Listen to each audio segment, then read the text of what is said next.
সুপ্রিয় শিক্ষার্থীবৃন্দ, আশা করি তোমরা সকলেই ভালো আছো। আমিও ভালো আছি। আমি বিকাশ চন্দ্র রায়, সহকারী শিক্ষক ভৌতবিজ্ঞান। প্রিয় শিক্ষার্থীবৃন্দ, শ্রেণীকক্ষে আমি তোমাদের অষ্টম অধ্যায় আলোর প্রতিফলন এই অধ্যায়ের আলোর প্রকৃতি নিয়ে আলোচনা করেছিলাম এবং এর সাথে আলোর যে প্রতিফলনের সূত্র এবং দর্পণের যে প্রকারভেদ সেই বিষয়গুলি নিয়ে আলোচনা করেছিলাম। সুপ্রিয় শিক্ষার্থীরা, আজকে আমি তোমাদের এই অধ্যায়ের প্রতিবিম্ব এবং প্রতিবিম্বের যে প্রকারভেদ, সমতল দর্পণে যে প্রতিবিম্ব যে গঠিত হয় এর গঠন সম্পর্কে আলোচনা করব। সুপ্রিয় শিক্ষার্থীরা, প্রতিবিম্ব জিনিসটি কি? আমরা নর্মালি জানি যে প্রতিবিম্ব বা প্রতিচ্ছবি হলো যখন আমরা আয়নার সামনে দাঁড়াই তখন আমরা নিজের প্রতিবিম্ব এবং বা প্রতিচ্ছবিটি দেখতে পাই। এই প্রতিচ্ছবি কিভাবে গঠিত হয়? সুপ্রিয় শিক্ষার্থীরা, দেখো এখানে আমি 4 ধরনের চিত্র অঙ্কন করেছি। প্রথমটা তোমরা জানো, যেহেতু আমরা দর্পণের প্রকারভেদগুলো আলোচনা করেছি আমি। এটি হলো একটি গোলীয় দর্পণ, এটি সমতল দর্পণ, আর এটি হলো একটি লেন্স। আর এখানে হলো দুইটি মাধ্যম, একটা হলো শূন্য মাধ্যম আর এই নিচেরটা হলো ঘন মাধ্যম। এম ড্যাশ হলো এই মাধ্যম দুইটির বিভেদ তল। প্রতিবিম্ব সাধারণত কোনো একটা বিন্দু থেকে আপতিত আলোক রশ্মিগুলো প্রতিফলিত হয়ে যে বিন্দুতে মিলিত হয় সেই বিন্দুটিকে সাধারণত ওই বিন্দুটির লক্ষ্যবস্তুটির বা বিন্দুটির আমরা প্রতিবিম্ব বলে থাকি। চিত্রে দেখো এখানে এই গোলীয় দর্পণের পি হলো একটি বিন্দু বস্তু। এই পি বিন্দু থেকে একটি আলোকরশ্মি দর্পণে আপতিত হয়ে প্রতিফলিত হয়। এখানে আরেকটি আলোকরশ্মি ও বিন্দুতে আপতিত হয়ে প্রতিফলিত হয়। এই প্রতিফলিত রশ্মি দুটি দেখো এখানে কিউ বিন্দুতে মিলিত হয়েছে। তাহলে এই কিউ বিন্দুটি হলো পি বিন্দুটির প্রতিবিম্ব।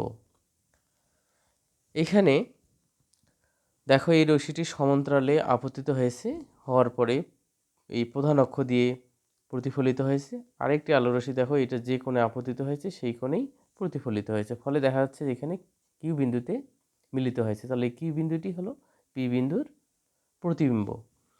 অনুরূপভাবে এই সমতল দর্পণে দেখো, সমতল দর্পণে এখানে পি বিন্দু থেকে আগত আলোরশ্মি ও বিন্দু এবং ও ড্যাশ বিন্দুতে আপতিত হয়েছে হয়ে প্রতিফলিত হয়েছে। এখন এই প্রতিফলিত রশ্মিগুলো দেখো পিছনের দিকে বর্ধিত যদি করি তাহলে দেখা যাবে যে কিউ বিন্দুতে মিলিত হবে। তাহলে এই কিউ বিন্দুটি হলো পি বিন্দুর প্রতিবিম্ব। এখানে দেখো চিত্র 1-এ বাস্তবে মিলিত হয়েছে, আবার এখানে দেখো রশ্মি দুইটি কিন্তু বাস্তবে মিলিত হয়নি। প্রতিফলিত রশ্মিটি পিছনের দিকে বর্ধিত করলে মনে হবে যে কিউ বিন্দু থেকে আসতেছে বা কিউ বিন্দুতে মিলিত হয়েছে। তাহলে এই কিউ বিন্দুটিকে আমরা পি বিন্দুর প্রতিবিম্ব বলবো, কিন্তু সেটি একটি বাস্তব প্রতিবিম্ব নয়, যেহেতু বাস্তবে রশ্মিগুলো মিলিত হয়নি। এবার এখানে দেখো লেন্সে আলো রশ্মি কী হয়, আপতিত হওয়ার পরে এখানে প্রতিসরণের পর রশ্মি দুইটি কিউ বিন্দুতে মিলিত হয়েছে। তাহলে এখানে আলো রশ্মি লেন্সে কী হলো, প্রতিসরণ ঘটলো, আর উপরে চিত্র দুইটিতে আলো রশ্মি প্রতিফলিত হয়েছে। তাহলে এখানে প্রতিসরণের ফলে রশ্মিগুলো মিলিত হওয়াতে কিউ বিন্দুতে মিলিত হলো, তাহলে কিউ বিন্দু হলো পি বিন্দুর প্রতিবিম্ব। এবার পরের চিত্রে দেখো এখানেও কিন্তু আলো রশ্মি প্রতিসরণ ঘটেছে। পি বিন্দু থেকে একটা আলো রশ্মি আসলো, যেহেতু ঘন মাধ্যম থেকে শূন্য বা হালকা মাধ্যমে আলো রশ্মি গেছে এই জন্য অবিলম্ব থেকে সে দূরে সরে যাবে।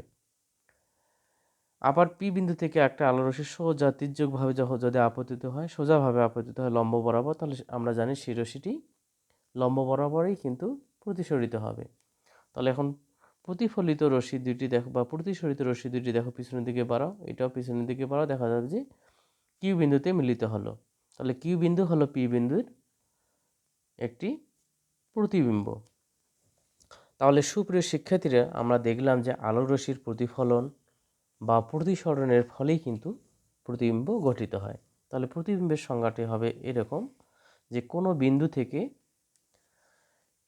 নিঃসৃত আলোরশ্মিগুচ্ছ প্রতিফলিত হতে পারে, আবার প্রতিসরিত হতে পারে হয়ে যদি দ্বিতীয় কোনো বিন্দুতে মিলিত হয় বা দ্বিতীয় কোনো বিন্দু থেকে অপসৃত হচ্ছে বলে মনে হয়, তাহলে ওই দ্বিতীয় বিন্দুটিকে প্রথম বিন্দুর বিম্ব বা প্রতিবিম্ব বলে। তাহলে সুপ্রিয় শিক্ষার্থীরা, তাহলে তোমরা এটি বুঝতে পেরেছ। এবার আমরা যে বিষয়টি নিয়ে আলোচনা করব তোমাদের, সেটি হলো প্রতিবিম্বের প্রকারভেদ। তাহলে দেখো এখানে প্রতিবিম্বের প্রকারভেদ। প্রতিবিম্ব হলো দুই প্রকার, অর্থাৎ তোমাদের চিত্রে আমি দেখিয়েছি যে আলোরশ্মি বাস্তবে কখনো মিলিত হয়েছে, কখনো আবার দেখা যাচ্ছে যে পিছনের দিকে বর্ধিত করলে মনে হবে যে মিলিত হবে। এই জন্য প্রতিবিম্ব হলো দুই প্রকার, একটা বাস্তব প্রতিবিম্ব আর একটি হলো অবাস্তব প্রতিবিম্ব, অর্থাৎ রিয়েল ইমেজ আর একটা হলো ভার্চুয়াল ইমেজ। সুপ্রিয় শিক্ষার্থীরা, তাহলে এই বাস্তব প্রতিবিম্ব কি? যে আলোরশ্মি বাস্তবে মিলিত হবে, আর অবাস্তব প্রতিবিম্বিতে আলোরশ্মিগুলো বাস্তবে মিলিত হবে না, মনে হবে যে এটি পিছনের দিকে বর্ধিত করলে বা দ্বিতীয় বিন্দু থেকে আসতেছে বলে মনে হবে। বাস্তব প্রতিবিম্ব কি? চোখে দেখা যাবে, পর্দায় ফেলা যাবে। অবাস্তব কিন্তু চোখে দেখা যাবে কিন্তু পর্দায় ফেলা যাবে না। বাস্তব প্রতিবিম্ব তাহলে কে গঠন করলো? আমরা দেখলাম যে গোলীয় দর্পণ, লেন্স, এগুলো সাধারণত বাস্তব প্রতিবিম্ব গঠন করে। অবাস্তব প্রতিবিম্ব সাধারণত সকল ধরনের দর্পণেই গঠন করতে পারে। সুপ্রিয় শিক্ষার্থীরা, এবার আমরা যে বিষয়টি নিয়ে আলোচনা করব, সমতল দর্পণের লক্ষ্যবস্তু দর্পণ থেকে যত সামনে থাকে প্রতিবিম্ব ঠিক তত পিছনে গঠিত হয়। অর্থাৎ তোমরা জানো যে আয়নার সামনে আমরা যখন দাঁড়াই, আমরা যে আয়নার দিকে সামনের দিকে একটু অগ্রসর হয়ে দেখা যায় আমাদের ছবিটি আমাদের কাছে চলে আসে। অর্থাৎ আমরা দর্পণ থেকে যত সামনে থাকি প্রতিবিম্ব ঠিক তত পিছনেই গঠিত হয়। এটা আমরা চিত্রের সাহায্যে ব্যাখ্যা করব। তাহলে এখানে দেখো, ও একটি লক্ষ্যবস্তু, ও থেকে একটা আলোকরশ্মি কী হলো? দর্পণে সোজা আপতিত হলো লম্বভাবে। আমরা জানি লম্বভাবে আলোরশ্মি কিন্তু আপতিত হলে লম্বভাবেই সে কিন্তু প্রতিফলিত হবে। তো সে এভাবে লম্বভাবেই প্রতিফলিত হলো। আবার ও থেকে একটি তির্যকভাবে আলোরশ্মি আপতিত হলো, হওয়ার পরে সে কিউআর পথে প্রতিফলিত হলো। অর্থাৎ এখানে আই কোণ আর আর কোণ অবশ্যই সমান হবে প্রতিফলনের সূত্র অনুসারে। এখন এই প্রতিফলিত রশ্মি দুটি যদি আমরা পিছনের দিকে বর্ধিত করি তাহলে আই বিন্দুতে মিলিত হলো। তাহলে আই বিন্দু হলো ও বিন্দুর অবাস্তব প্রতিবিম্ব।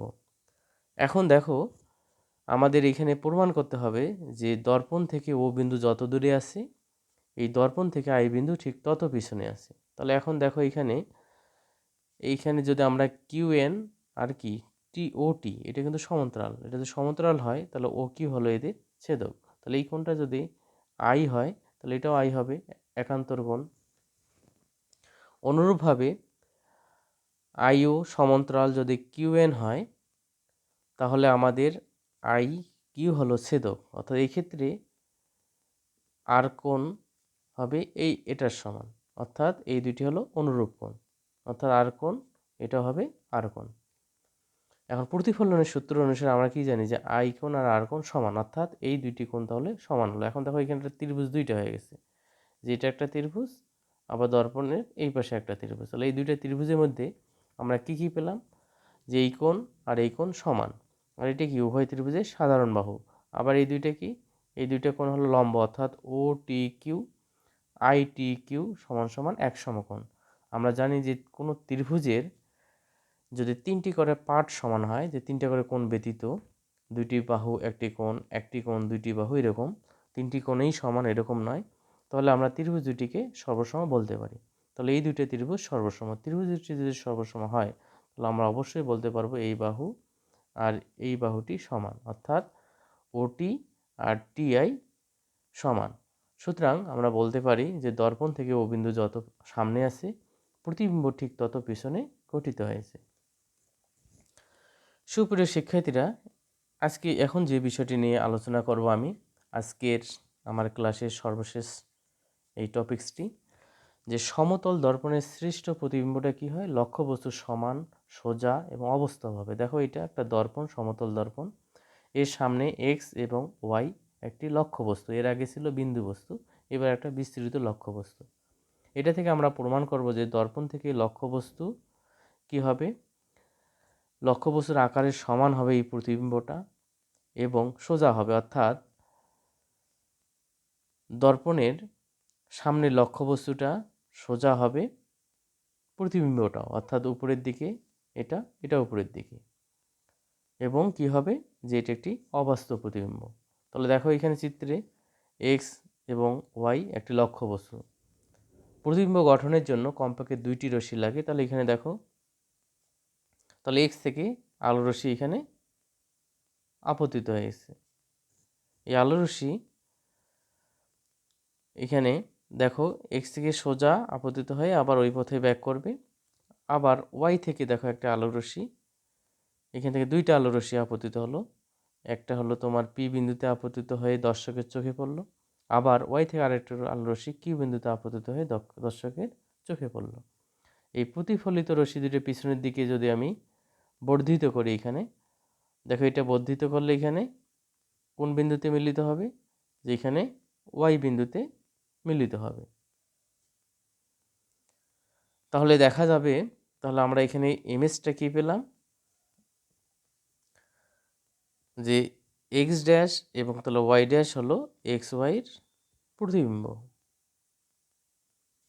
তাহলে এই প্রতিবিম্বটা কি দেখো, যে দর্পণের সামনে অবস্থিত লক্ষ্যবস্তুর সমান আকারে এই প্রতিবিম্বটি গঠিত হয়েছে। তাহলে আমরা বলতে পারি, আবার এই প্রতিবিম্বটা দেখো রশ্মিগুলো কিন্তু বাস্তবে মিলিত হয়নি, পিছনের দিকে বর্ধিত করার ফলে কিন্তু মিলিত হয়েছে। এই জন্য এটি একটি অবাস্তব প্রতিবিম্ব এবং লক্ষ্যবস্তুর সমান এবং সোজা। তাহলে সুপ্রিয় শিক্ষার্থীরা, তাহলে তোমাদের আজকে আমার বাড়ির কাজ থাকলো যে প্রতিবিম্ব কাকে বলে, প্রতিবিম্ব কত প্রকার ও কী কী, বাস্তব এবং অবাস্তব প্রতিবিম্বের পার্থক্য লিখবে তোমরা। সমতল দর্পণে যত সামনে লক্ষ্যবস্তু থাকে প্রতিবিম্ব ঠিক তত পিছনে গঠিত হয়, ব্যাখ্যা করবার রশ্মিচিত্রের সাহায্যে। আরেকটা হলো যে সমতল দর্পণে গঠিত প্রতিবিম্বটা আকারে কী হবে, লক্ষ্যবস্তুর সমান, সোজা, অবাস্তব হবে এবং রশ্মিচিত্রের সাহায্যে ব্যাখ্যা করতে হবে। তোমরা এই 4টা প্রশ্ন ভালো করে পড়বে, পড়ে খাতায় লিখবে, না দেখে লিখে আমার পার্সোনাল আইডিতে পাঠাবে। তোমরা সকলেই ভালো থাকো, সবাইকে ধন্যবাদ।